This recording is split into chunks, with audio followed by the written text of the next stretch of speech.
at least 5-10 pages before start the session, because we have a 1 whole week. Then during the session, I will read, and those of you also can choose to read together. Then after finish the class, again, try to read one more time at least. You can read every day, the same line, the same page, as many times you like. If you want to stay inseparable from Lama Tsongkhapa, then stick with the Lamrim. So like that. So therefore, truly, fortunate when we think about it. Life lies in the nature of impermanent. Just in the blinks of eye. That's it. Once you breathe out and unable to breathe in, that's the end of the precious human life. There's no guarantee that this could not happen to any one of us. There's no guarantee in the past. There's no guarantee now. There's no guarantee now onward. You see, so in the midst of course, fulfilling so many activities, so many responsibilities of life, one thing that we must not miss is,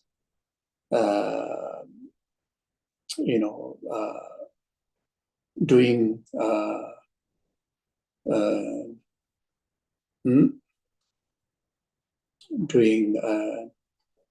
something that which we will prepare for our future lifetime's benefit,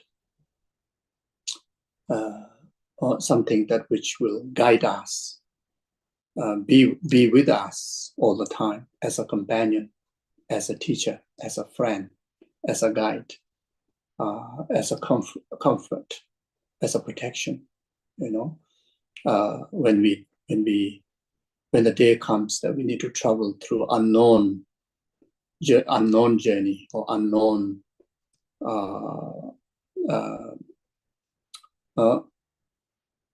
journey, from process of dying, then in the intermediate state, and then from next rebirth, and which is studying and practicing Dharma. So that's the thing. That's the thing. We eat, right food, good amount of food every day without missing, to preparing for better health.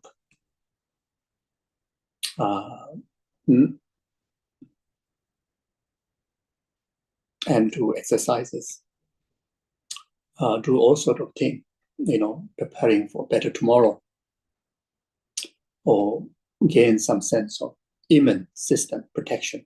If there's any challenges comes in our way in our life. But here, those preparations are very much within this very lifetime. It's a limited benefit, which is important, but just spending our time solely for that, then it can be, it can consider as a meaningless, from that point of view, since the journey of life is not just one lifetime. The journey of life, endless, endless, very much, we never vanish. Even we disintegrate of these human aggregates, but life of living never dies. The living of our being is forever existent, and that existence very much comes in a many different forms, until we achieve indestructible Vajra body, such like the Buddhas. Until then, very much our life will be, very much by others' control, by others' power, by karma and delusions. And when we don't have strong mental, strong healthy mind, the strong healthy mind meaning the mind that with full of immense system of wisdom and attitudes and the merit that which accumulated, of those wisdoms and those attitudes that which we learn from Dharma, then we will be completely control. Every single moment of our existence will be controlled by karma and delusion, and that itself is miserable. That itself is some very much samsara, suffering. You see, so therefore, practicing Dharma is not only good for this life, but it is good for forever. So therefore, one should feel comforted that that yourself have this opportunity yourself, still diligently practicing, having all the opportunity to learn the Dharma, opportunity and freedom to practice the Dharma. So these are important to acknowledge. Then by doing so, then brings so much inner peace, brings so much inner security that you don't have to fear. You don't have to fear even death comes next moment. Even if there's any bad news by the doctor saying that something went wrong with your health, you have no fear. You are fully prepared. You have this confidence of, forever living with the healthy environment of Dharma, the wisdom, the merit from the wisdom and merit from the attitude of the Dharma.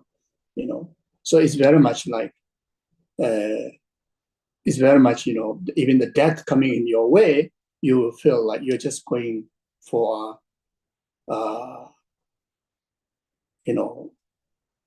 like a one night, just go to a bed for a rest for your body. It's just like going for a short break from this inconvenient stress, on the body, on the mind, on this human body, on this human mind. But you have no fear of losing your existence. You will have no fear of death. In short, you have no fear of the unknown environment, what's going to happen, which is after that, after death. Many people very much fear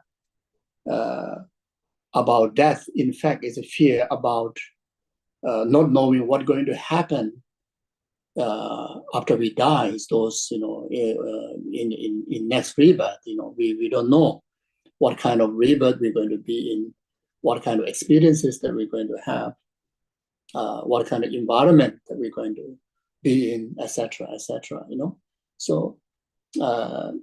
So when you have a sense of confidence in the Dharma practice, then you very much overcome all these fears. You very much overcome the fear of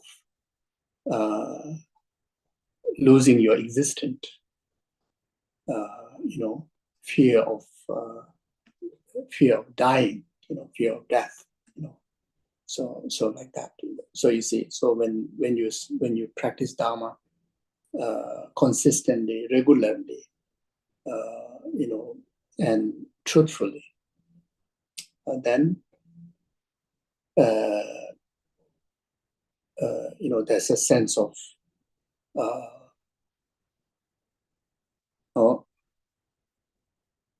peace, inner peace develop. Real happiness start to arrive in your life. Real happiness. You feel every doing is meaningful. Every moment is meaningful. Or even the death that comes in your way also feel meaningful. and whatever rebirth that you're going to take it, also you feel meaningful.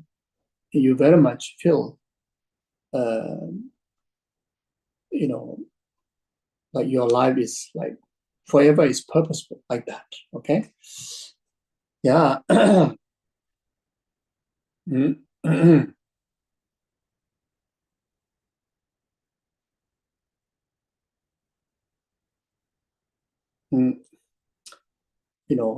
In our ordinary life, we gather security to make us feel, you're protected. In our conventional life, especially in today's time, especially living in the developed country, you buy insurance for everything. You buy insurance for your house, you buy insurance for your health, for your insurance. I don't know, is there any insurance that you can buy for marriage? I don't know. Maybe there may be possible. Then insurance, and whatever we buy also have insurance, isn't it? I think if you buy a computer got insurance, mobile phone got insurance. So very much everything, kind of like insured. And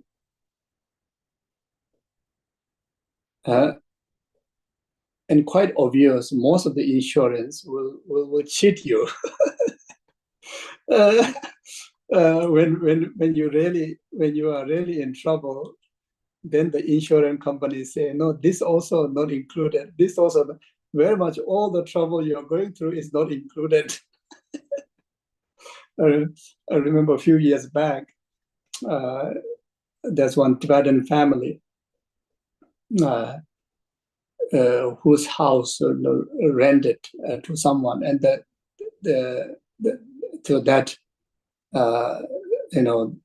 those renting people, mess up their house.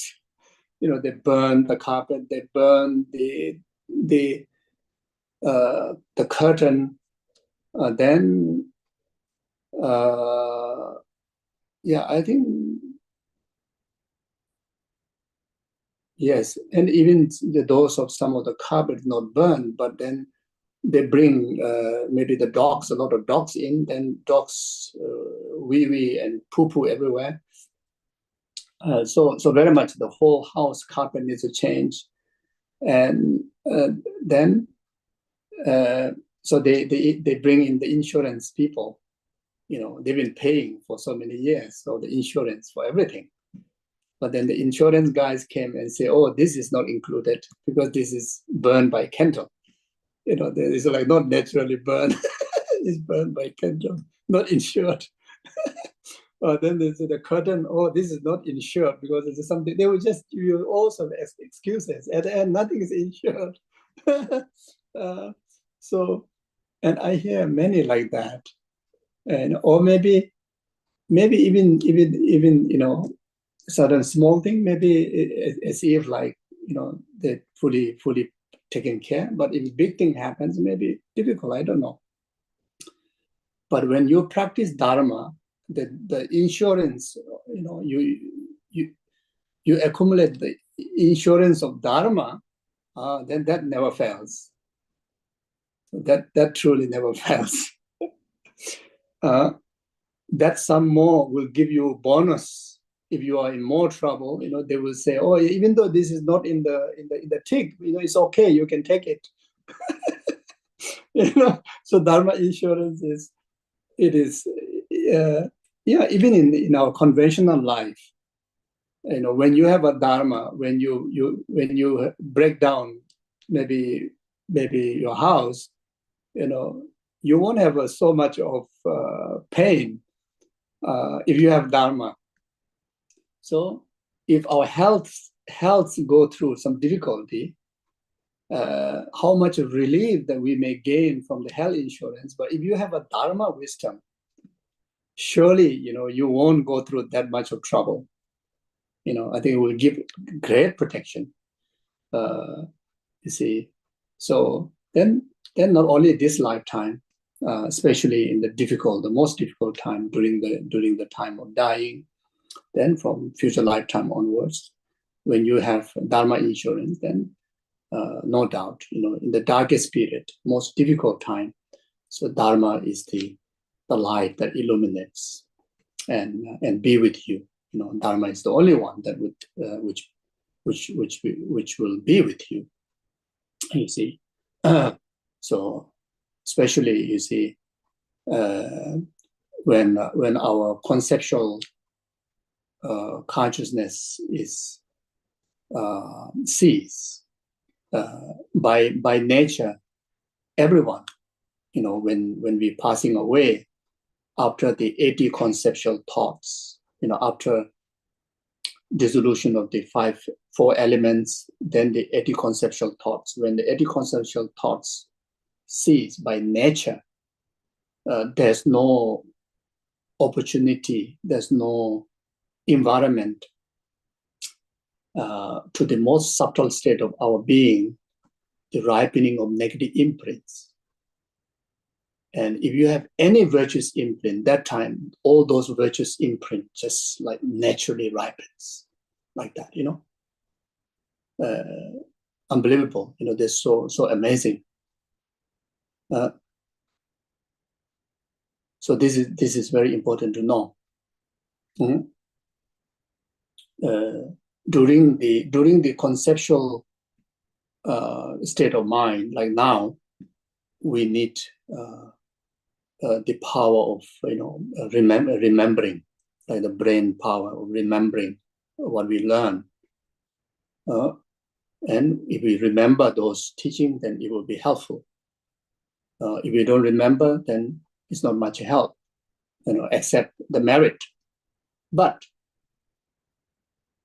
during the clear light period, not even clear light, during the occurrence of black near appearance, white appearance, red appearance, black near appearance, and of course during the clear light period, how deep, how cruel person one may be, or how entire your life accumulated negativities, during those subtle being period, there's no opportunity by nature, the arising of negative imprints.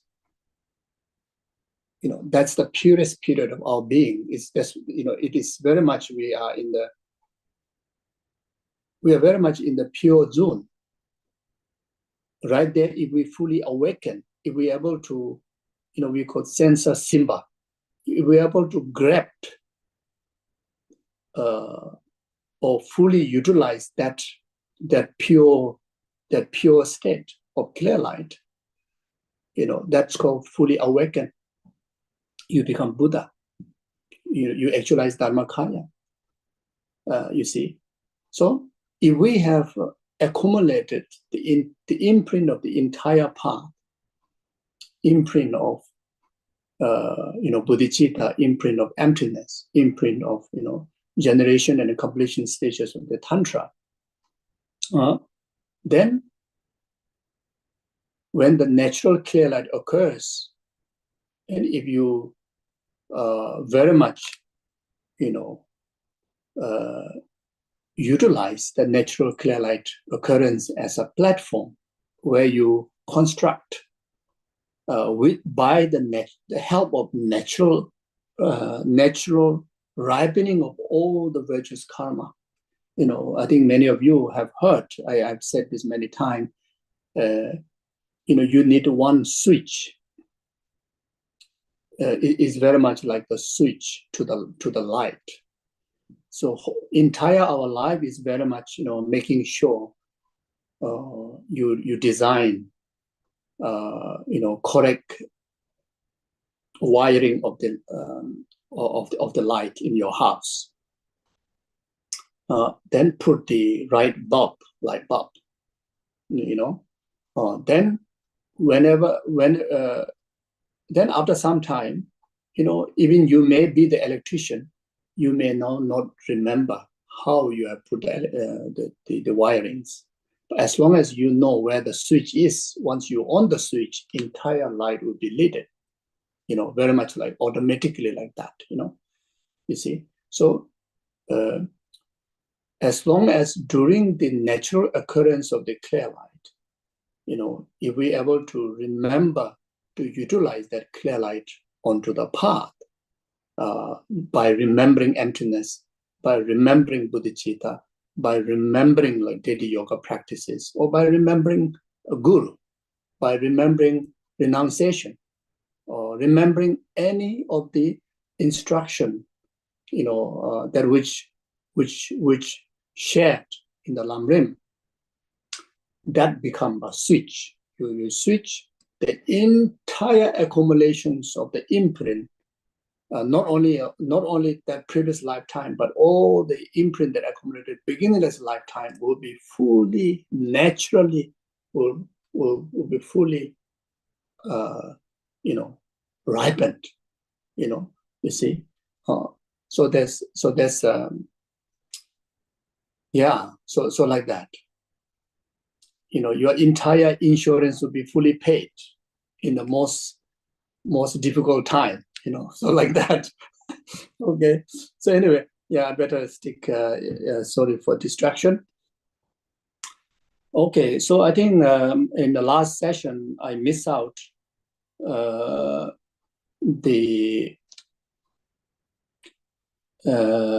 there's one section, the Atisha's accomplishment with the training in wisdom. That part I miss out reading that. So I will read that, then we'll continue from where we stopped last time. So Atisha's accomplishment with the training in wisdom. His training in wisdom has two aspects. As for the common aspect, he obtained the concentration of special insight, shamatha, which is the union of shamatha and special insight, union of shamatha and special insight. In order to achieve that, first you need to develop, there's two ways. One is you need to develop shamatha, the 9-level realization first. Then after that, then you directly realize the wisdom of emptiness, and using the wisdom of emptiness as an object of your shamatha meditation. Then on the basis of that, achieving the full capability of single-pointed concentration, simultaneously ability to be analyzed. And so that's the special insight. Very much someone who actualized special insight is already achieved part of seeing, the Arya path. So as for the uncommon aspects, Atisha attained the extraordinary concentration of the completion stage. So that's from the Tantra. So in order to develop the completion stage, first you need to accomplish the generation stage of the tantric practice. On the basis of the full knowledge, full detail, the concentrated knowledge on the entirety of the deity yoga practice, such as from the sub generation, front generation, body mandala, etc. On the basis of that, then engaging into the completion stage of the tantric practice. When someone achieves that, then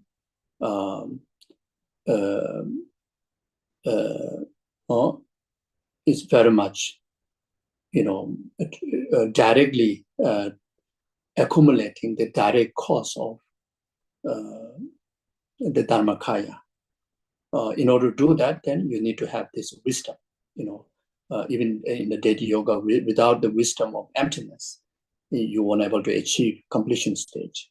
Because when you are practicing completion stage, you need to have, in the actual resultant path, you need to realize wisdom of emptiness directly.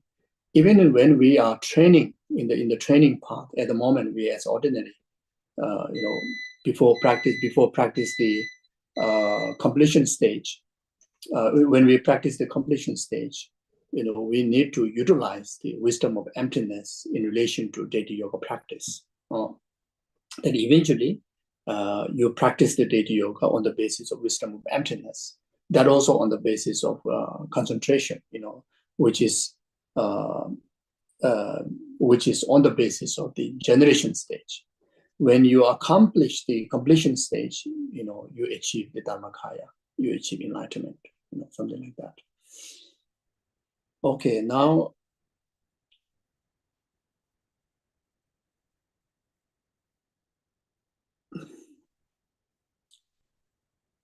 Okay, so that complete the greatness of the author, the teacher, and now the greatness of the Dharma. So I've read some pages. Now we're going to start from the greatness of seeing all of the Buddha's teaching as instruction. First is, the greatness of understanding all teachings without, contradiction. That very much able to take every teaching as a single one individual's, the complete, the path to complete the full enlightenment. Some teaching as a preliminary, some teaching as a main body practice, some teaching as a resultant practice, like that. So now the second one is the, not only seeing, not contradictory, and having all the studies in the Dharma, but just learning the knowledge is not good enough. You need to see all those teachings you learn as instruction to one's individuals, one's instruction to your own spiritual journey towards enlightenment. So it says like this: anyone who considers the great scripture to be expository teaching that do not contain practical instruction, who think that the guidance of the meaning of essential point of practice exists separately from them, and who hold that even in the Holy Dharma for expository and applied teachings are found in a different place, will create an obstacle for arising of deep respect for the immaculate sutras and tantra, as well as the treatise clarifying their intention. Sutras and tantras, those which came from the Kanjur, about 100 volumes in Tibetan translation, is the direct words of the Buddha. Then the treatise clarifying their intention are the Tenjur, which are about 200 over volumes in Tibetan translation. And that also comes in the two kind of different kind of commentaries, such of those done by the great Indian Pandits, and those of the commentaries that are done by the great, the Tibetan masters. In this case, up to Lama Tsongkhapa. For Lama Tsongkhapa, it's up to Atisha, and for us, it's up to Lama Tsongkhapa, like including of this Lamrim teaching. Those are called the treatise clarifying the intention, the Buddha's teaching intention, the intention of the sutra and tantra. So, when you read, whether you're reading the sutras or the tantric treatise or commentaries like teachings of like Shantideva, Adisha, and the commentaries, for us, like even by Lama Tsongkhapa's teaching, and whatever teaching that we read, we study, if you are unable to see them as an instruction for you to practice, and you go and find something else, you go and find instruction from someone else or something from something else. So then that is a flaw, very much that you didn't manage to receive the benefit, out of studying the teaching. So whatever the teachings are taught, even when we are reading here now, the earlier reading of the biography of Lama Atisha, that itself we need to take as an instruction, take as a guide to our own, practice, not just reading someone's story and it is just about them. No, it is instruction about us. I read, be aware that the karmic obstruction of abandoning the Dharma is accumulated by displeasing them, saying that they only outline external knowledge without presenting the inner meaning.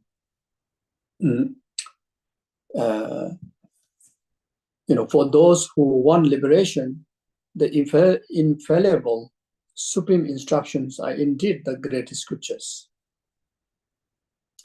It is nonetheless possible that due to the poor intelligence and the like, you cannot reach certainty through relying on the scripture alone as a supreme advice. In such case, you should seek certainty with respect to them, thinking, I will seek certainty with respect to them by relying on excellent oral instruction. But you should never think that the great scripture do not contain the heart of the matter, thinking they only outline external knowledge, while the personal instructions are supreme because they present the inner meaning. So, if not careful, sometimes we may say like that,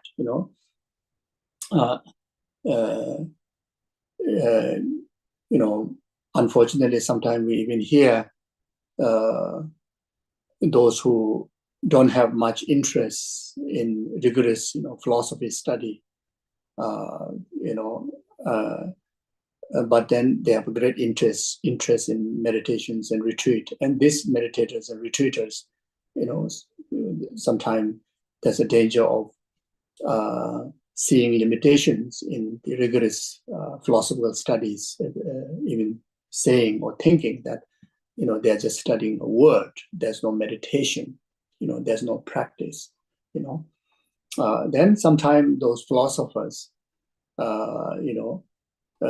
these retreaters, these meditators, without doing rigorous philosophy study, they have nothing to meditate. They're just like no different than the stone.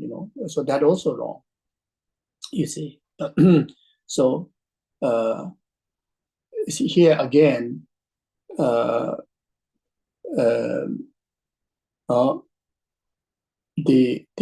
knowledge of the Dharma does not define by how many scriptures you learn, how many scriptures you learn. The knowledge very much is defined by seeing the instructions of whatever you learn.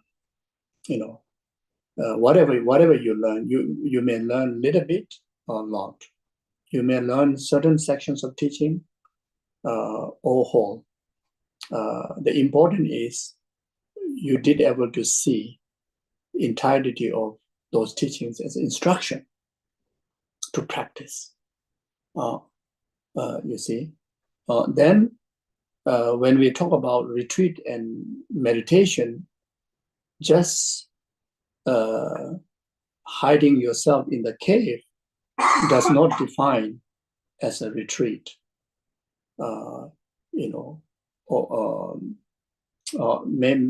Many years hiding away from society will not, and remaining in the hermitage does not define oneself as a meditator or retreater. The meditator or retreater very much defined by that whatever the teaching that you have learned, you have understood as an instruction, and applying that with a certain degree of disciplining, like retreating your body, retreating, the physical retreat, verbal retreat, the mental retreat, retreat, physical body retreat from many worldly activities, verbally retreating, the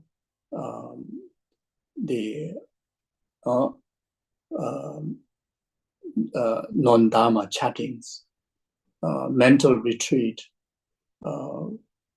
indulging in worldly concerns, so that will define as a retreat meditator, you see. So therefore, we cannot judge by just a word or just the outer aspect.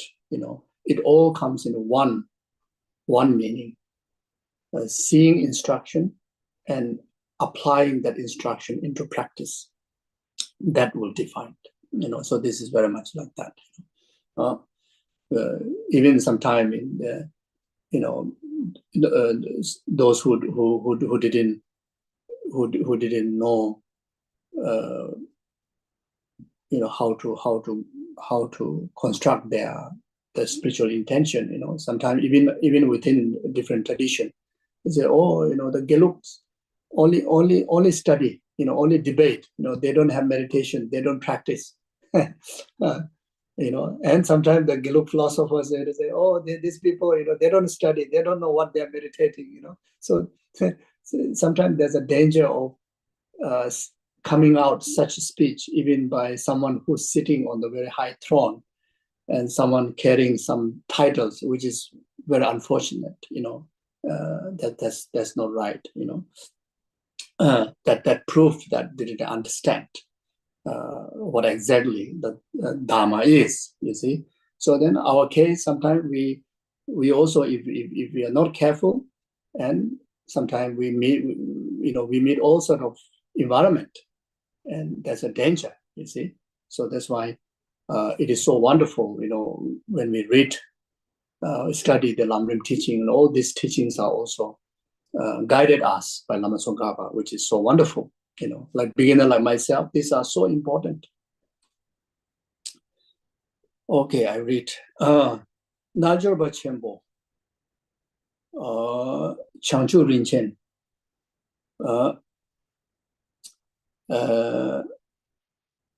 Najorba Chenpo, Changchu Rinchen. So he is the second abbot of the Reading Monastery after Kishin Dromtönpa. Or someone who has rich certainty about the Piti guidebook cannot be said to have mastered the instruction, whereas this can be said about someone who understands all of the scripture as instruction. So the meaning very much I said before. We need the kind of understanding expressed, we need the kind of understanding expressed by Gompa Rinchen Lama, a disciple of Atisha. He said he had ground his body, speech, and mind to dust in the single meditation session on Atisha's instruction, and thereby understanding had now arisen in him that all scriptures are instruction in the word of the precious Dromtönpa.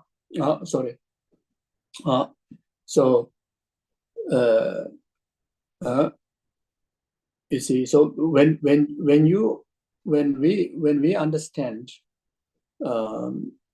every aspect of teaching, every word of the Buddha's teaching from Kangyur, every word of the Tengyur, the commentaries, take as a instruction to your own practice. Then the realization on the stages of the path start to arise into you.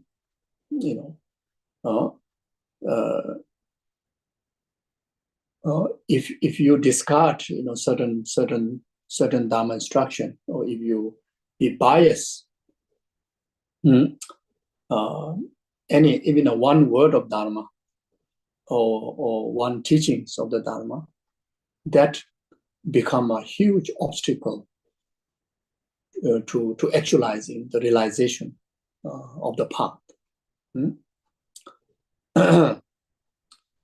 So in the words of the precious Domtemba, he said, if after studying the Dharma extensively, you feel you need to search elsewhere for the way to apply the Dharma, you are mistaken.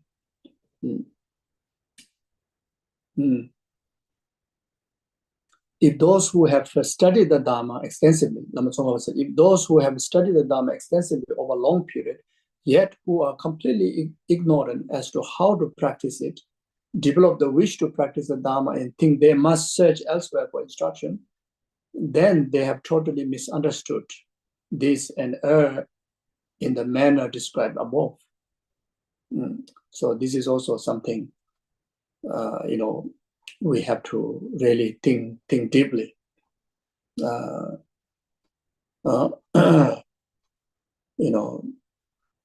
Even like people like me, for 20 over years of studying extensive philosophy. Then, after 20 years later, then you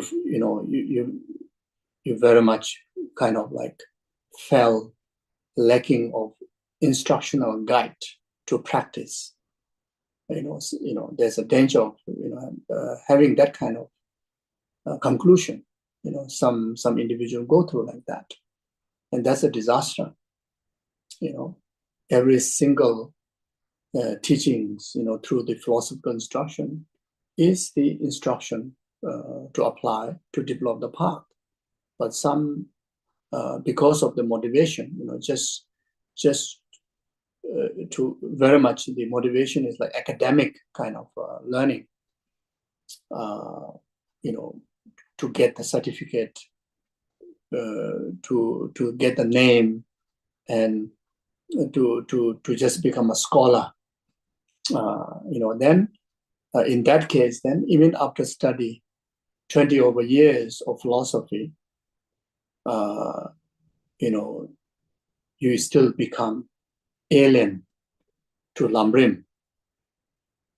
You still don't know how to teach Lamrim. You still don't know how to apply Lamrim.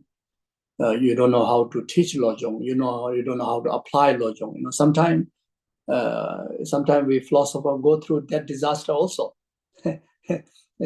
Others know I go through that disaster. Then you from very beginning you start to look for instruction from Lamrim like that, and sometimes you study philosophy and you study Lamrim. The Lamrim also like the structure kind of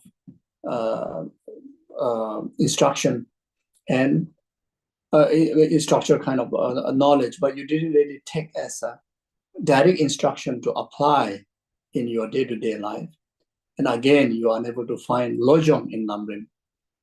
Not only not finding Lamrim and Lojong in philosophy texts, but even after studying Lamrim, you found Lamrim there, you found philosophy there, but you are unable to find Lojong there. Then you look for a Lojong, you see,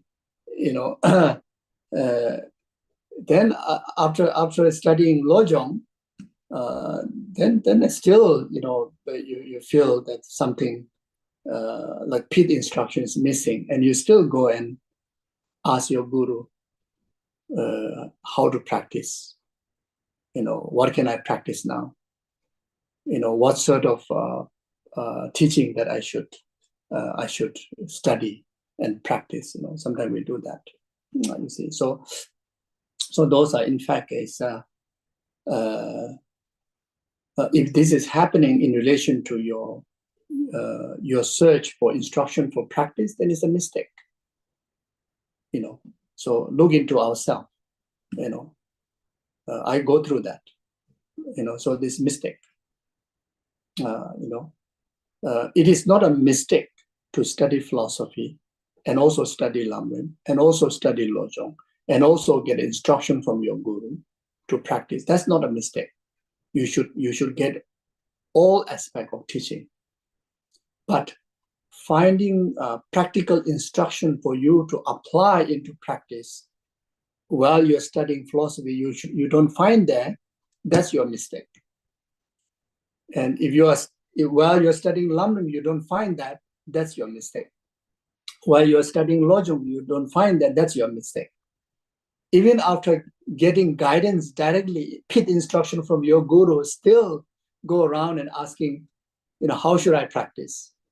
What is guide for my practice? That's our mistakes. That's what's talking about. You see. So.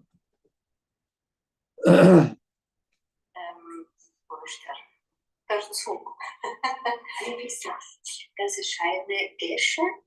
Überweist uns.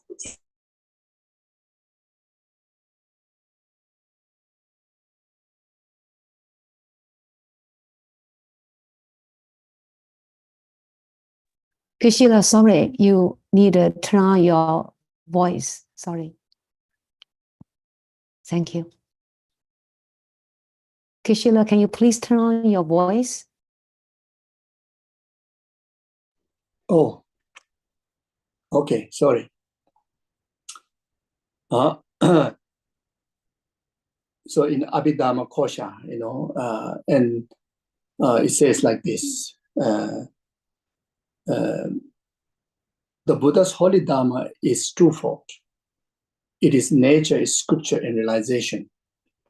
Lama Tsongkhapa said, in accordance with this statement, there's nothing apart from the scripture teaching and realized teaching. The scripture teaching is how the Dharma should be practiced and establish the manner of accomplishment, while the realized teaching is what is thus established. Since you practice in accordance with what is to be established, these two act as a cause and effect. To give an analogy, when you have a horse race, you first show the horse the course. And after showing it, the race follow the same course. It would be ridiculous to show it a course, then have the race elsewhere. When it comes to accomplishment, how could it be appropriate to accomplish something after having determined something else through listening and reflecting? So, if you are truly a spiritual seeker, truly a Dharma practitioner, then how advanced practitioner you are or how beginner you may be, our purpose is to preserve the Dharma. Our purpose of spirituality is to preserve the Dharma. And the preservation of Dharma comes in the two ways, as what the Abhidhamma Kosha have said, in a twofold. The scripture and realization. The nature of scripture here referring is study.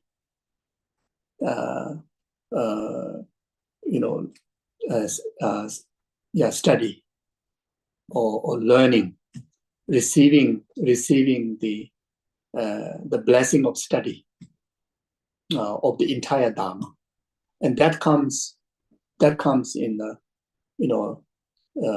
through rigorous philosophical learning, instructional learning, commentary learning, order transmissions, pit instructions. So these are the way how you preserve the Dharma, through learning.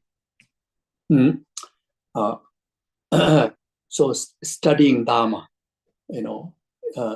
how studying Dharma, learning this, learning as much as you can, learning the philosophical way also.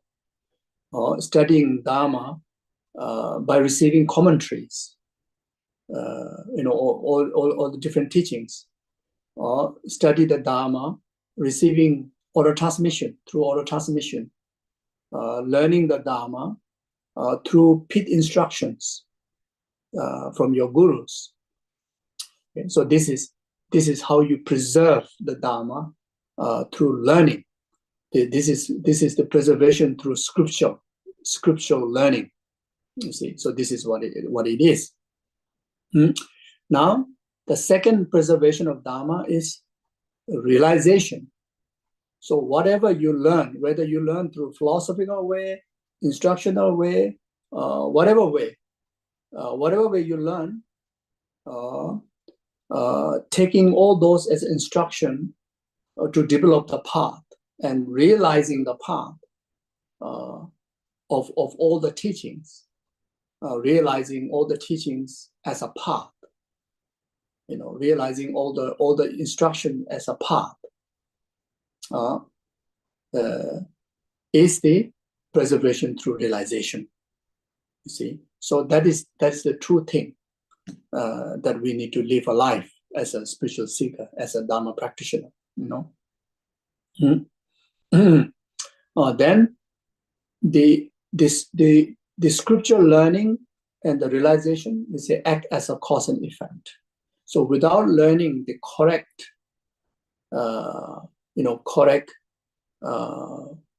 philosophy, without learning the correct instruction, without receiving the correct transmission, without receiving correct commentary, there's nothing, correct guidance to realize the path. It won't realize the path because you don't have a correct transmission, transmission of the blessing of the knowledge. You see, so therefore, for spiritual learning, just reading book is not good enough. Just watching recording is not good enough. We need to put extra effort. Just knowing how to explain is not good enough.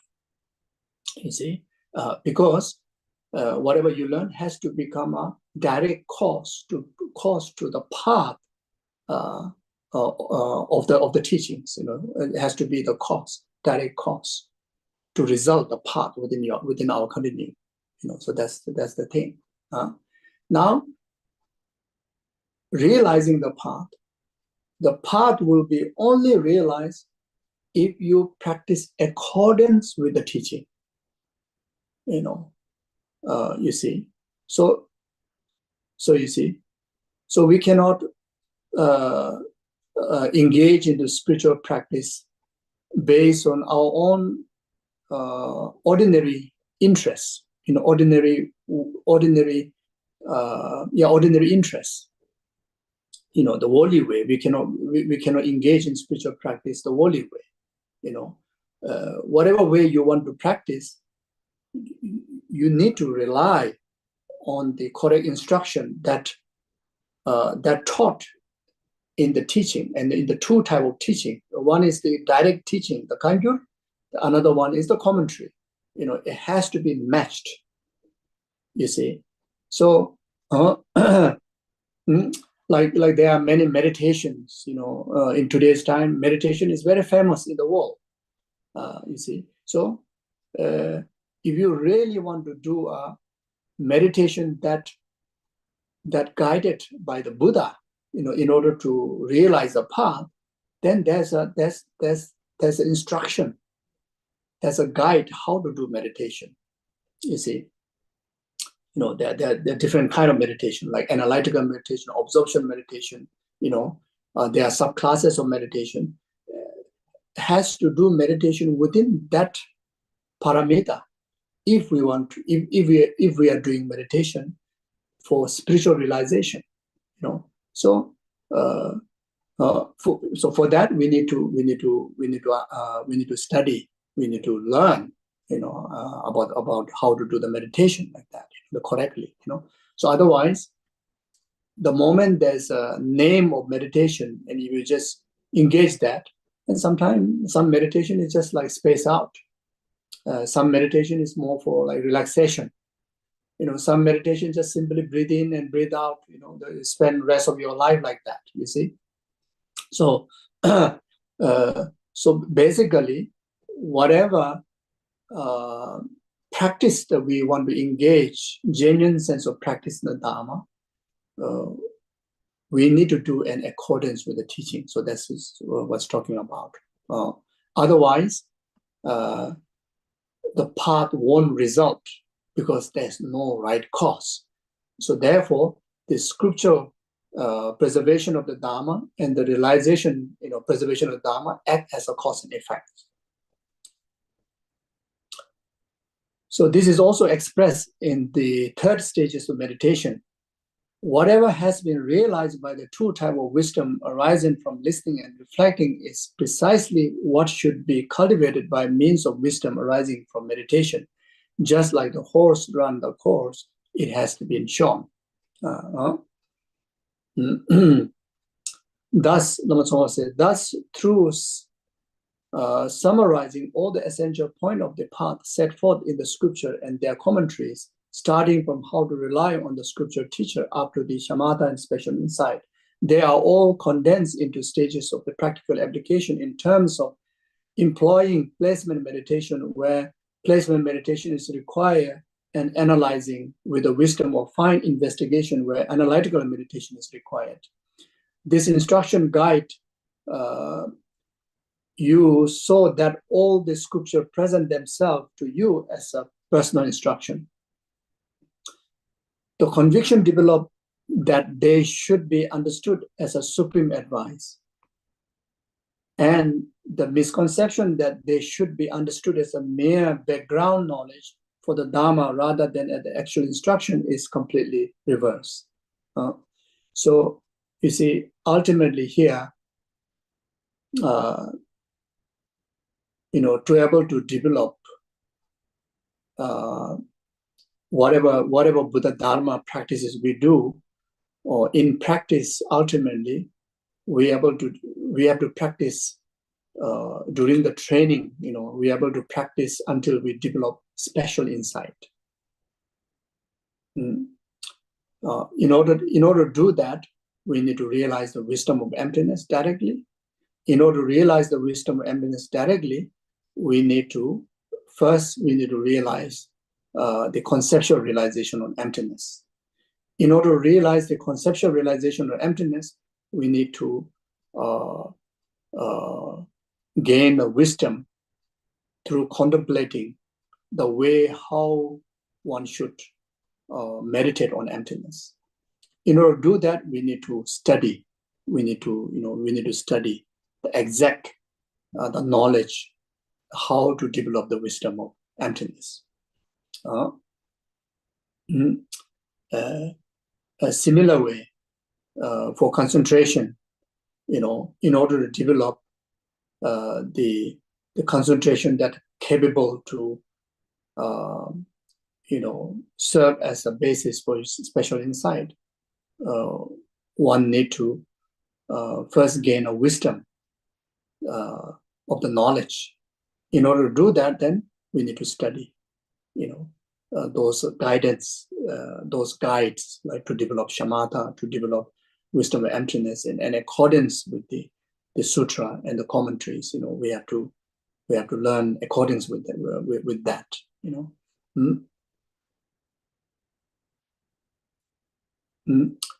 Then similarly,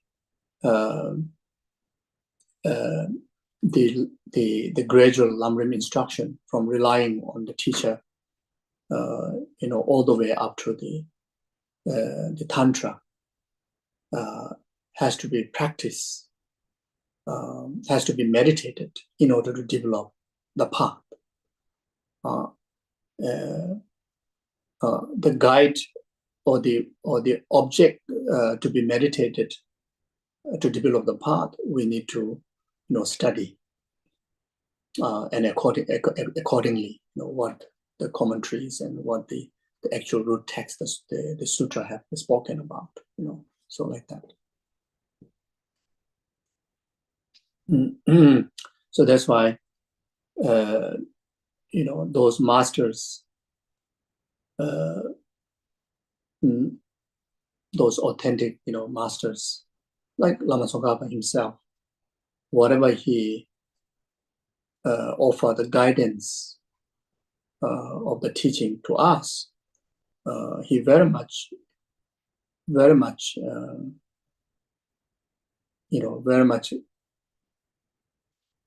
guide us a similar way how the Adisha have illustrated in his teaching, how the Maitreya have illustrated in his teaching. That's why at the beginning said even this Lamrim teaching is very much, you can claim that this is very much authored by Maitreya and Adisha. It's simply meaning that whatever Atisha have whatever Lama Tsongkhapa have a commentary is, it just make it in the sentence more, more relevant. With the examples and the sentence make it more easier for us to grasp. That's the only difference. Otherwise, the same thing. And whatever Maitreya have said, whatever Atisha have said, their teachings, and accordingly, very much like a repetition of the teachings that Buddha himself said in the sutra.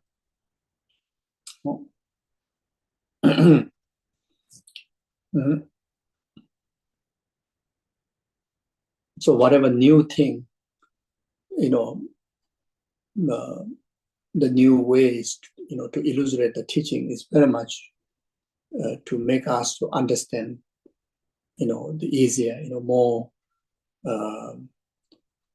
simple language, just expressing, into more simple language only.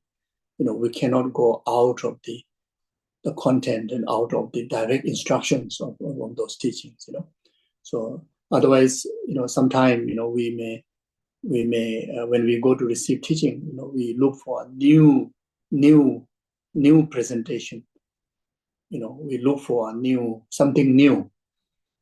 So when you go to receive the authentic teachings of the Dharma, you very much have to talk about all information. We just have to keep repeating about all information. So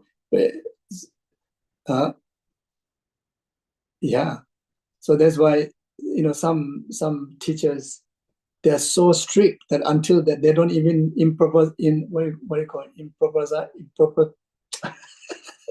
don't know how to say.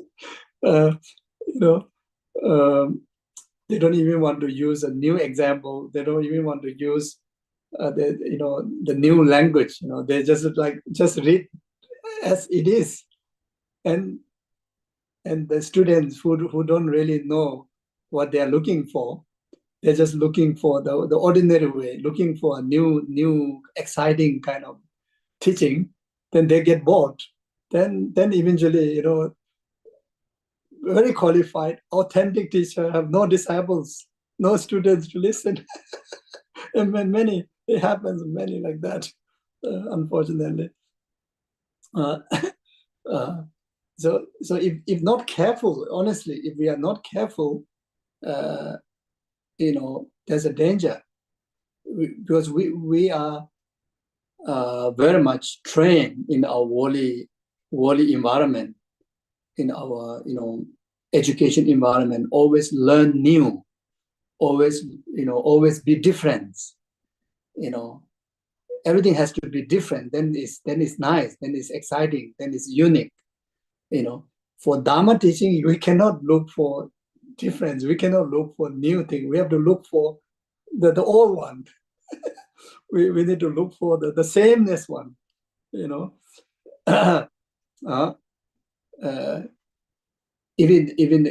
if individuals have really know exactly how to pursue the Dharma, then the same teaching, repeated, 100 times, you always have the same interest and gain more and more interest. You see, and each, because of you have the right, correct way of listening, pursuing the Dharma.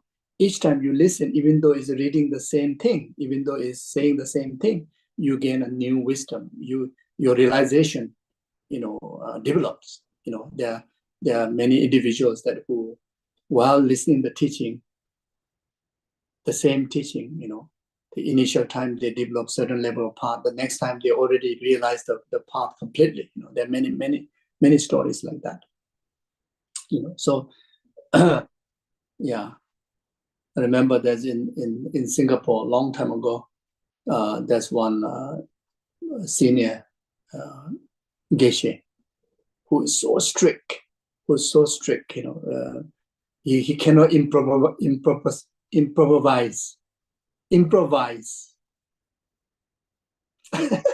I don't know how to say this word, improvise. So he has to be exactly what is in the text. So he keep reading. Initially, of course, he's a senior teacher. He look old, look wise, and actually he is really wise. He's really senior. He's a great practitioner. But then people, after listening few times, they say, nothing new. It's just the same thing. There's nothing new. So until no disciple, one by one after another, skip like that. So that's why in today's time, also, if we are not careful, even if you organize the teachings, really, even the organizers, they have to be careful. Otherwise, it become more like a selling the soft drink product, this commercial product. Then also now the commercial product, there's so many new things. That's why they will buy the new one, isn't it? If there's nothing new, then why need to buy, isn't it? So you go to so have so many new kind of description about this new teaching, this new teacher. When you go to listen it, you hear the same thing. You say, what is this? So sometimes the teacher also need to try to talk something new, something like try to be different in order to keep the listeners. Otherwise, people don't want to stay. It can become like that.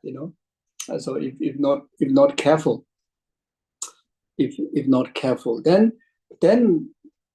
you have to make, in order to become different, then you need to make up a lot of things,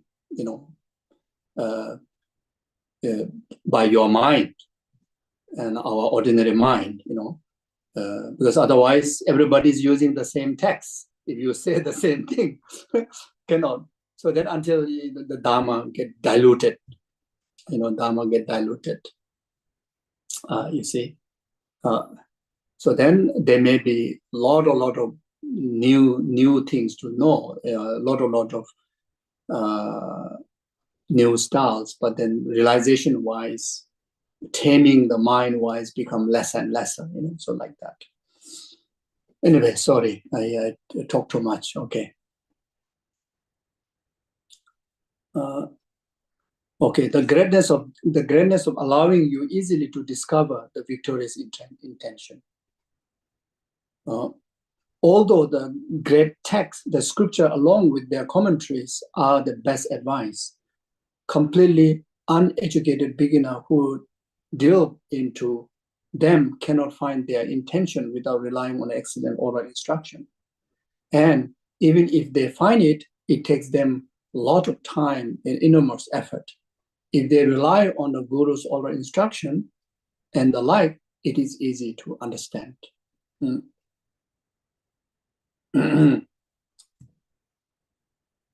Yeah, so very much, you need the skillful methods to able to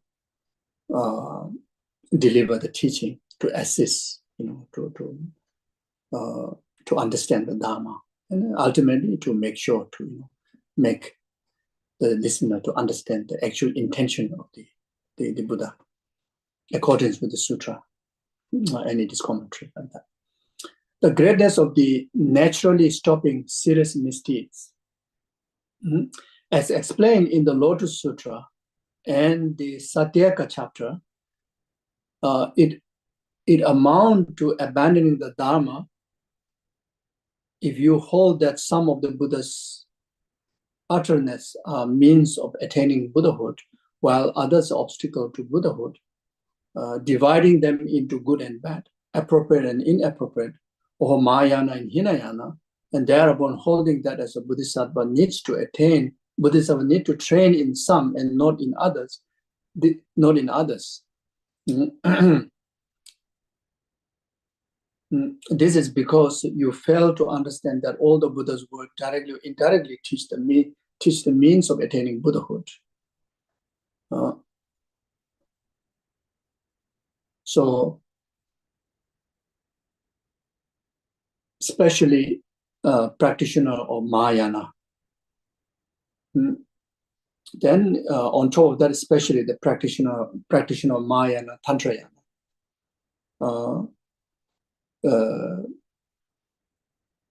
That for such practitioner, there's not even a one single yana or one single the teachings from sutra and tantra, one teachings from Vinaya, Abhidhamma, that which is not a need to practice to actualize the Buddhahood. As a Mahayanic Tantrayana practitioner, which we are the Vajrayana followers, our ultimate goal is full enlightenment. Then the entirety of the teachings from the three Tipitaka, three basket of teachings, to be learned and to be practiced. We need to have that kind of attitude.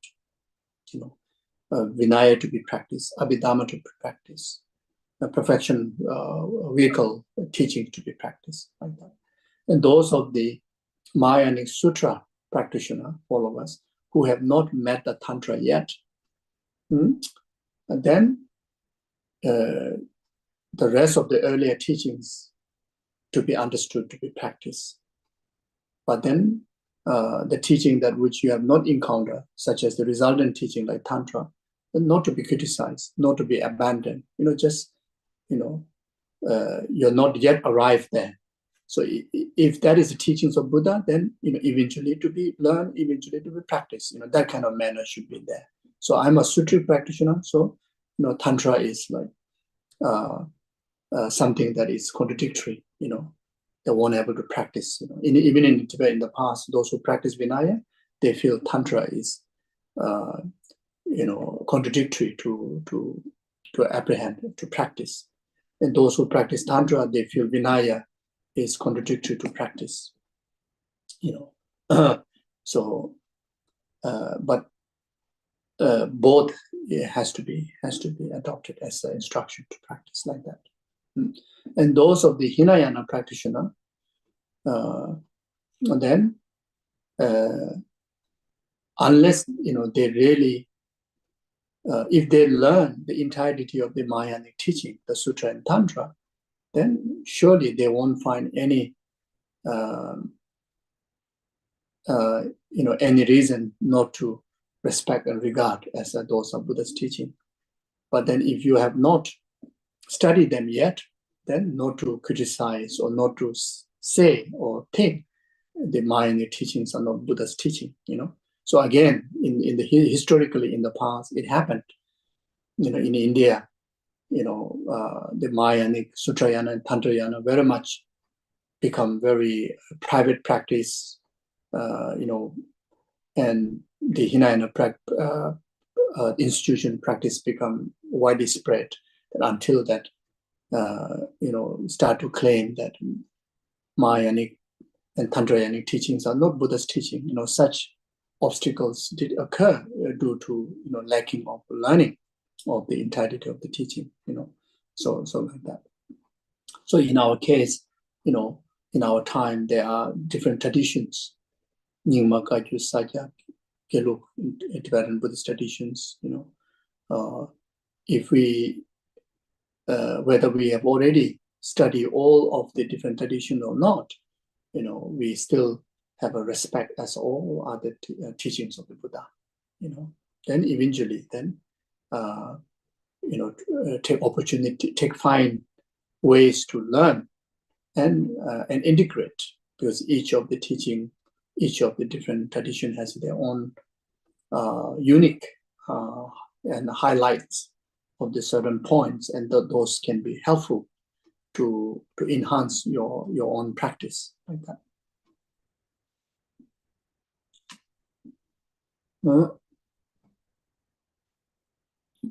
The gathering all the thread sutra says that the karmic obstruction occurred by the abandoning the Dharma is so subtle that it is hard to recognize. So it's a very heavy karma. Concerning the very great faults that ensure if you abandon the Dharma, the King of Concentration Sutra says that someone demolished all the stupas found here in Jambudvipa. The bad actions of someone who abandoned the sutra are far more great. Even if someone murders as many arhats as there are grain of sand in the Ganges, the bad actions of someone who abandoned the sutra are far more great. Although, Lama says, although generally there are many ways in which the Dharma might be abandoned, the one described above appears to be the most significant, which is why we should try hard to give it up. That is to say, since this is reversed simply by gaining certainty about what was indicated above, the misdeeds stop naturally. This certainty should be sought by the studying Satyaka chapter as well as the Lotus Sutra. So, you can explore the Satyaka chapter, Lotus Sutra, that the few verses that quoted here. Those sutras you can study if you want to know more. The huge disadvantage, negative karma of abandoning the Dharma. The other ways of abandoning the Dharma should be understood from the Gathering All the Thread Sutra. So there are detailed teaching on that. Okay, so now this complete the from the four headings, the two headings, the greatness of the author to have a conviction, authenticity of the teaching, the greatness of the Dharma to gain genuine sense of faith, inspiration, respect. Then on the basis of these two greatness, then now the third heading is listening to the explanation of the Dharma. So how to listen. So this is an extremely important chapter, you see. When we don't know how to listen the Dharma, then it's very, very difficult. Even you meet perfect, qualified, guru, realized guru. Even you have all the access to the Dharma.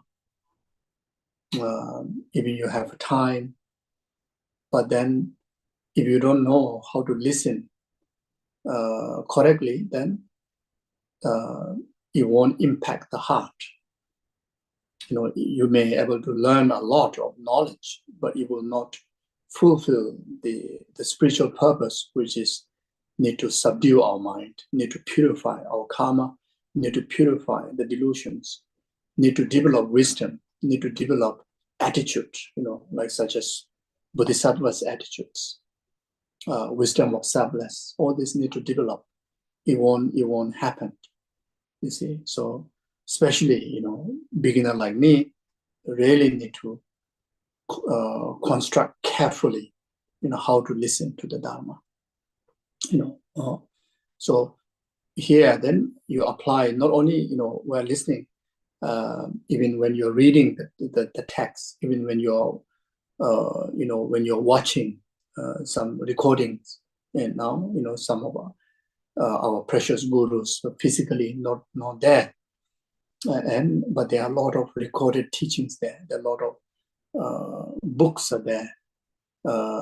So if you really want to receive the impact of the blessing of the Dharma, to fulfill the spiritual purpose, then the correctness of listening, correctness of reading those teachings If you have that, then we still can receive the benefit relying on those teachers through those recordings, through those their compositions of the books like that. Like as I mentioned before, like Lama Tsongkhapa said, if you meet the Lamrim, you are meeting him. But you really just meeting him is not good enough. You need to fulfill the purpose of meeting him, and that is to receive the spiritual blessings of the Lamrim into our heart, isn't it? So for that is the correctness of listening is important. So I read how the Dharma possessing those two greatness should be listed to and explained. This has 3 points: how to listen, how to explain, and how to conclude the session. How to listen to the Dharma. This has 3 points: contemplating the benefit of listening to the Dharma, developing respect for the Dharma, those who teach the Dharma, and actual way to listen. Contemplating the benefit of listening to the Dharma, verses about listening says,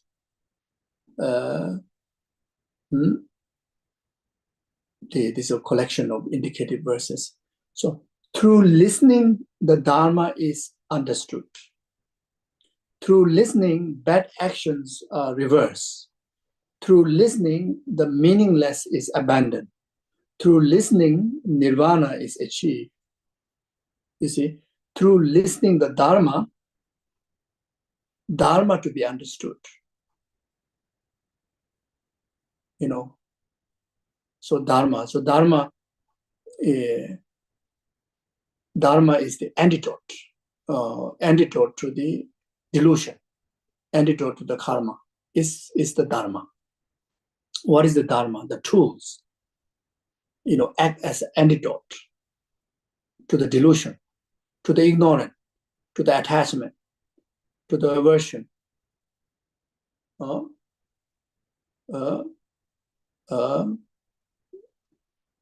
The Dharma is the tool to purify the actions, the negative, harmful actions of our body, speech, and mind. So when we learn the Dharma, we need to grasp, we need to understand that the Dharma means direct instruction, the direct tools to subdue our heart. Not like, oh, I know this, I know that. Now I know, I listen, this particular teaching, that particular teaching. Not like accumulating the numbers, or I receive from this teacher, I receive from that teacher. Not accumulating, those numbers from how many teachers you receive. Each time you listen the teaching from different guru, intensify that tool to be even more solid tool to subdue our heart. You see, each time you listen about bodhicitta, the bodhicitta become even more relevant, like more engaging with your heart. Each time you listen on the emptiness, become the wisdom is like directly opening to the ego, ignorance. The more you listen, become the ignorant, like diminish greater and greater. That has to be like that. Each time you listen teaching on Guru devotion, you become closer and closer to the Guru. You become almost until you become inseparable from the Guru. The more you listen, you see, the more oneness you become the Guru. So like that. You see. Otherwise, the more you listen, the more you get nearer to the Guru, the more you listen teaching of a Guru, then you develop attachment. You develop some sense of worldly kind of like a manner. I received 10, 20 times of teaching from this Guru. You just for the claiming. So that's wrong like that. You see. So through listening or through reading the teaching, or through, through whatever channeling that you are transmitting the Dharma, we need to understand the Dharma. That's very, very important. You see, that's you need to have this already need to have this idea that I read this teaching to learn the Dharma, not learn just information, to receive the Dharma, You see, you go to hardware shops that you need to fix some kind of thing. You want to buy a screwdriver. You go there and you just know where the screwdriver is. You just learn the price. That's not good enough. You need to get it in your hand, and you bring it home and directly you use the screwdriver to fix it. But you buy it and you live on the garage or wherever the storeroom. Then that you didn't get the Dharma. You didn't get the actual how to say, the tool that is applicable to you. You see, so you see like that. So through listening, bad actions are reversed. The moment you listen the Dharma, you see, the Dharma is very much talk about the limitations of all the wrong actions of body, speech, and mind, and talks about all the advantage of good actions of body, speech, and mind. You see, so then you immediately have to apply it, take it. Then that will help to reverse the bad actions. Through listening, the meaningless is abandoned. So meaningless are the worldly concern. You see, now your thinking, your motivation about your day-to-day life, everything has to be infused by the Dharma motivation for Buddhahood, motivation for liberation, motivation for, motivation with renunciation, motivation with bodhicitta, like that, So through listening, nirvana is achieved. So through listening the Dharma, you need to create all the causes that definitely will deliver nirvana, So like that. So, okay, I read Lama Tsongkhapa says, this 4 lines says that in reliance upon listening, the understanding of what should be adopted and discarded gradually develop. This knowledge gives rise to the conduct that reverse wrongdoing. Then when you have to turn away from the meaningless pursuit, concentration arises. And then the mind stay on the virtuous object as long as you wish. Finally, through training in wisdom, realizing the suchness, that is selflessness, the root of the samsara fetter is cut, and you attain nirvana or liberation. The Garland of Birth Story Sutra says, one who through listening develop the mind of faith, nurture a firm rejoicing in that which is excellent. Wisdom is born and ignorance it vanish. This is the well worth paying for with one's own flesh. Listening is the lamp that dispels darkness ignorant, the greatest wealth no robbers can carry away. The weapon that conquer the enemy, confusion, the best of the friend giving guidance in skillful means, near and dear, whether or not you are poor. It is the non-toxic cure for the pains of sorrow, the foremost army that destroyed the horse of fault, the greatest treasure, fame, and splendor as well. When you meet noble beings, it is the best gift, and in assemblies, it is the delight of the wise. It is also says, taking to heart the practice that comes from listening, you will be free from the fortress of rebirth with ease. So if you listen to Dharma that way, then we don't have to worry about death. We don't have to fear about death. If you really listen to Dharma correctly and you achieve all these benefits already in your mind stream, that meaning you're already prepared, well prepared, for your process. Even death comes in your way, no worries. After death, no need to worry, because the imprint that you already achieved will taken care of you, like that, you know. Okay, I read. Keep thinking again and again about this and other benefit of listening. The keep thinking again and again about this and other benefit of listening, and generate the belief from the depth of your heart. Now, developing respect for the Dharma and those who teach the Dharma. From the Siddhi Garbha Sutra says, listen with one-pointed faith and respect, with neither mockery or disrespect, and worship the teachers of the Dharma, seeing them as just like the Buddha. Whether the teacher is by their own side is Buddha or not is very much none of your business. For your own benefit, you just see them as a Buddha, you know. So that's your benefit, you know, as a listener's benefit, as the student's benefit, you know.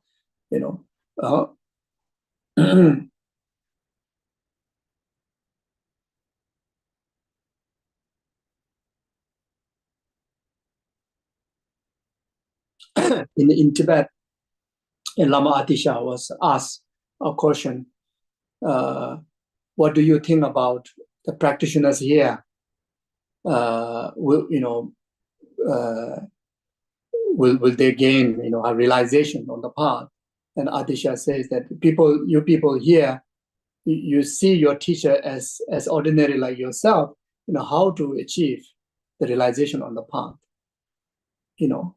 So you very much can understand how great realization on the stages of path that is developing within you or not, from one single example, one single scenario. You can understand how much respect that you have for your Dharma teacher, your guru, you know, from your heart, you know. That you have to examine within yourself. If you always seeing your guru as a Buddha, you know, that already proven that whatever Dharma spiritual journey that you have come up to now is all impacting, you know, greatly to develop realization on the path in you. If that is not there, if you still see your spiritual teacher as like a sameness like yourself, then how long you have been practicing, you know, how closeness that you may have with your teacher, you know, the spiritual heart is still, you know, immature, empty, like that. I read, Lama Tsongkhapa said, as this quote urge, you should view teacher of the Dharma as resembling the Buddhas. Offer them service and goods with things like lion thrones. Worship them with gifts and eliminate disrespect, you know. Yeah, so you see, of course, if in the organization, if in the group, you know, if your teachers, you know, invited to teach, then the organization themselves really understand the value of the Dharma, that what, you know, that teacher is going to teach, and really set, you know, the thrones, you know, properly, you know, as magnificent as possible, as respectful as possible, as beautiful as possible, you know, in the gesture of showing respect to the essence of that teacher, which is the Dharma blessing. You know, if that is not happening, you as a disciple of that teacher, in your heart, you create the throne for your teacher in your heart. You know, you visualize that the teacher from whom, your guru from whom you're receiving the teaching, as sitting on the, you know, unbelievable, magnificent high throne, and revealing the Dharma to you, you know, to create auspicious, meritorious condition in your heart, you see, so like that. Then the best gift is gift of yourself as a genuine, consistent, you know, subdued practitioner, you know, obedient, subdued practitioner. That's the best gift, you know. You see, so when the true spiritual teacher see their spiritual student engage in genuine sense of practice, consistent practice, diligent, the guru pleases the most, in that way. You see, so like that. And of course, in another way, then according with individual's capability, or then eliminate the disrespect. So important, physically, verbally, and of course, especially mentally. Any form of disrespectful action should be eliminated, overcome. You have to be really, really mindful for your own benefit. You see, you see, even the facial expression, like there's so much is like how would you show your expression if you meet Buddha in person? So you have that kind of expression, that express from depth of your heart, because you have that heart of seeing your teacher as your guru, as a Buddha, like that, then always, like kind of like a prostration gesture, like that, like this. And of course, unless like you have a knee problem, sitting problem, then sometime in the group, the organization themselves, they didn't really understand how to set up the honor the teacher, like the teachers sit on the floor, and then all the students sit on the chair, and also we have this culture of like putting our leg like this, then like that.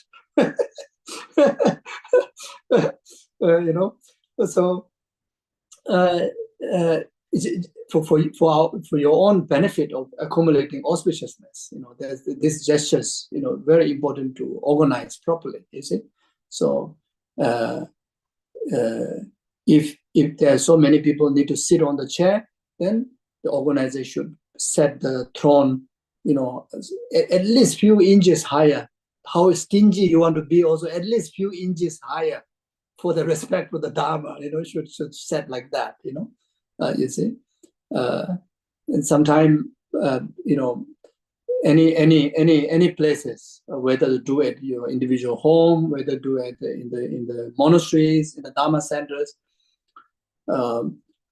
very much setting of the throne, you will see how much you have respect to your teacher, the Dharma. From there alone, you can determine. And from there, the meritorious auspiciousness also creates. The more extensive you do, the more flourishing of your spiritual practice, more flourishing of the organization, the monasteries. It happens like that, you see. In my own life, I saw many cases. Certain organization, they really don't know how to do that, and it occurs so much obstacle to flourish the Dharma environment.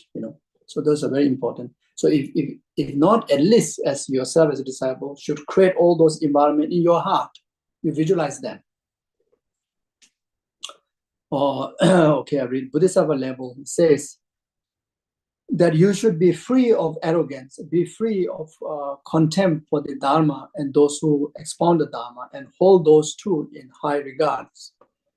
The Garland of Birth story says, sit on the seat that is very low, fully develop the glory of discipline, and look with the eyes imbued with joy while drinking the nectar of the words, the Dharma. Bring forth the respect and concentration with a stainless and pure mentality. As a patient had a doctor's word, respectfully listen to the Dharma.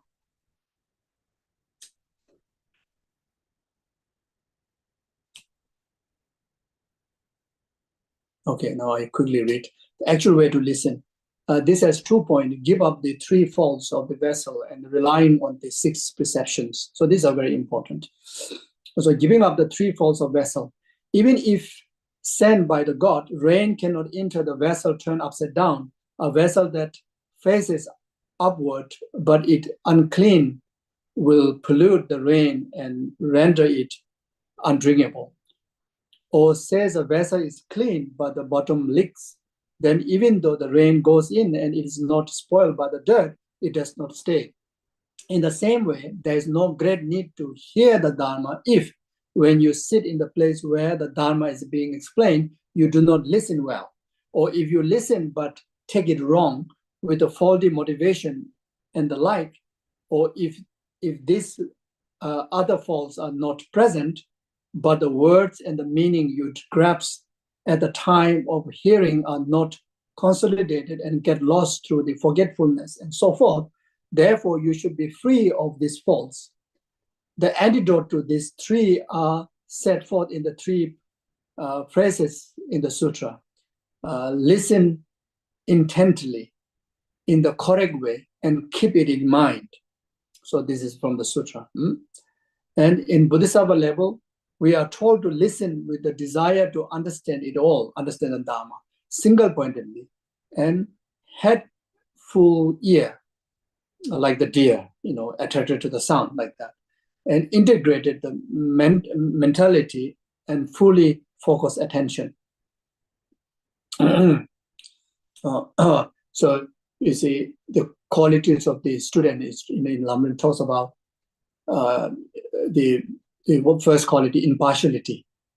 Having the mind of impartiality means the motivation is you listen to Dharma for enlightenment, for liberation. Listen to Dharma to get the instruction for enlightenment, for liberation. So that's not for worldly purpose, not to just to be happy now, and not just to like have a abundance in this life, not just for good health. That's not good enough. When you listen to Dharma, you need to listen to Dharma for enlightenment. Now relying on the sixth perception, this as a 6th point, perceiving oneself as a patient, perceiving the one.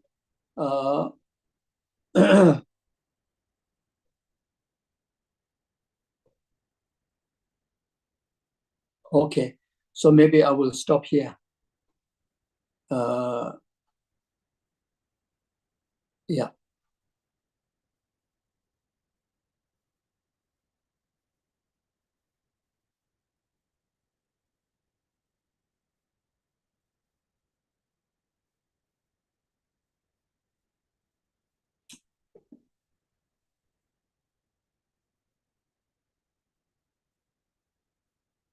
Yeah, so I will stop relying on the 6th perception. So this we will go through tomorrow. Okay, thank you very much. Yeah, so short dedication. So whatever merit that we accumulate from this session, all the merit that we accumulate in the past, what we're going to accumulate in the future, individually, collectively, all the merits and virtue accumulated by past, present, future Buddhas, Bodhisattvas, gurus, and the sentient being, may this collective merit be a complete cause for numberless sentient beings to be free from oceans of samsaric suffering, its causes, karma, and delusion, actualized from temporary happiness after the ultimate happiness of enlightenment accordingly. May this collective merit be a complete cause, whatever inconvenience that facing in the world, individually,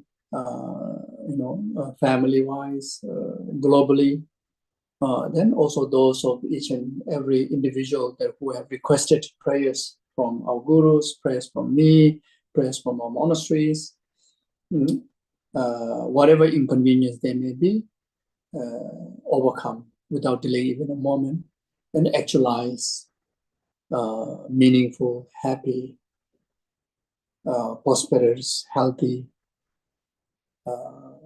life. May this collective merit be a complete cause. Whoever passed away, especially in the last 49 days, be free from suffering of death, suffering in the middle state, suffering of rebirth, actualize high rebirth in Buddha's pure realm, and within that very life, they actualize enlightenment accordingly. May this collective merit be a complete cause. All the good people in this world, all the precious gurus, and yourself, your family members, always enjoy good health, long life, and fulfill all your aspirations accordingly. May this collective merit be a complete cause. All the virtuous institutions, like all the monasteries, nunneries, dharma centers, appear for free from inner outer civil obstacles, actualize all the conditions to preserve the Dharma in extensive learning and realizing the stages of the path accordingly.